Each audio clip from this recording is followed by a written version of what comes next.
de crise como essa, que é uma crise de liquidez, essas pequenas e médias empresas, elas quebram, né?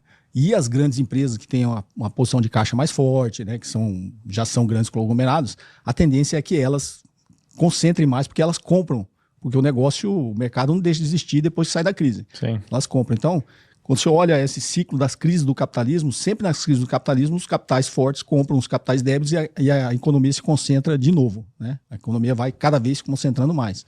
É por isso que quando a gente olha na história, o nível de desigualdade só está aumentando, não está diminuindo. Porque as crises propiciam a concentração de capital, né? Concentração de poder de mercado, de tudo. Então, o que acontece ao longo do tempo, com esse nível de alavancagem, que é a economia, porque é um ciclo, né? Aí depois cai, igual a gente está na taxa de juros alta, aí começa a cair taxa de juros. Isso está no livro lá do Yuman Minsky, né? Aquele Estabilizando uma Economia Estável, que ele prova que é o mercado financeiro que gera estabilidade. Porque quando você começa a ter um ciclo de queda de taxa de juros, o capital, para você se alavancar, fica mais barato, né? E aí, para quem estuda finanças, você tem que jogar o seu capital, custo de capital total, cada vez mais baixo, que aí você maximiza o valor da empresa. Então, o custo médio ponderado de capital depende de capital terceiros. Capital terceiros é mais barato que capital próprio. Logicamente, quanto mais dívida você injetar, menor o seu custo de capital, maior vai ser o retorno do acionista. Então, quando o ciclo de taxa de juros começa a cair, as empresas começam a se alavancar mais.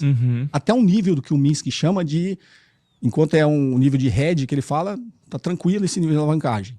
Aí o taxa de juros continua baixa, as empresas vão se alavancando mais. Aí chega num nível que ele chama de especulativo. Que foi o boom das startups que a gente teve em 2019. Qualquer dor de barriga na economia, você está no limite da alavancagem, cara. Ou seja, todo o fluxo de caixa que você gera dá para pagar o fluxo da dívida e sobra um pouquinho de retorno para o acionista. Mas a partir daquilo que a gente chama de estrutura ótima de capital, qualquer dor de barriga te joga numa situação crítica, a sua empresa, né? E aí chega num ponto, né? Então você vê, os mesmos deputados, se você pegar a lista aí que critica o Bolsa Família, fala de meta fiscal, que o arcabouço fiscal tem que cumprir, que o governo está gastando mais, é os mesmos que acabaram de aprovar um aumento para eles mesmos, né?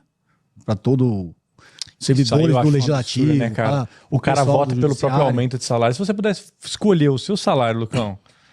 Eu ia escolher um bom salário. Entendeu? Não dá pra tipo assim, você mesmo se se pagar, bem legal, entendeu? Bem legal. Assim. Você vê se tivesse uma opção, tipo assim, cara, receber 5 mil reais ou 1 milhão de reais por mês, o cara vai escolher? Vou escolher 1 milhão. 1 milhão é melhor que 5 a própria decisão do Dino, né, dos penduricários, você vê, é um impacto de 20 bilhões, cara. É bizarro. Aí os caras ficam, o governo tem que cortar 4 bilhões aqui, não sei o quê.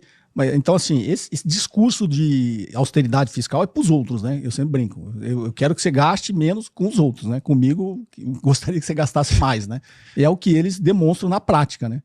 Então, assim, o discurso da austeridade fiscal é um discurso que veio com a Revolução Neoliberal, né? Foi um discurso que interessava os Estados Unidos na época, né? Que ele impunha isso através do FMI, do Banco Mundial, para emprestar dinheiro para os países subdesenvolvidos, né? Que inclusive está no livro da Isabella Weber, né? Como a China escapou da terapia de choque. A terapia de choque era o consenso de Washington, que era livre fluxo de capitais, livre comércio e austeridade fiscal. Basicamente, tinha muito mais regras, mas era isso. E privatizações, né?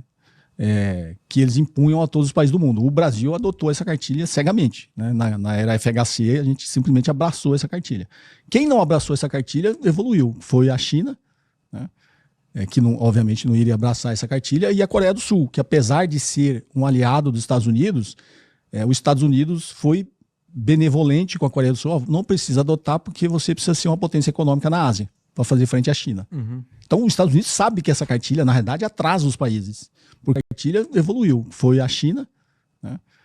Que obviamente não iria abraçar essa cartilha, e a Coreia do Sul, que apesar de ser um aliado dos Estados Unidos, os Estados Unidos foi benevolente com a Coreia do Sul. Não precisa adotar porque você precisa ser uma potência econômica na Ásia para fazer frente à China.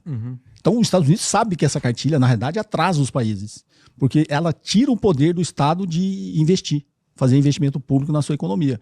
Porque os Estados Unidos sabem o poder que o Estado tem de induzir a economia para ser uma potência.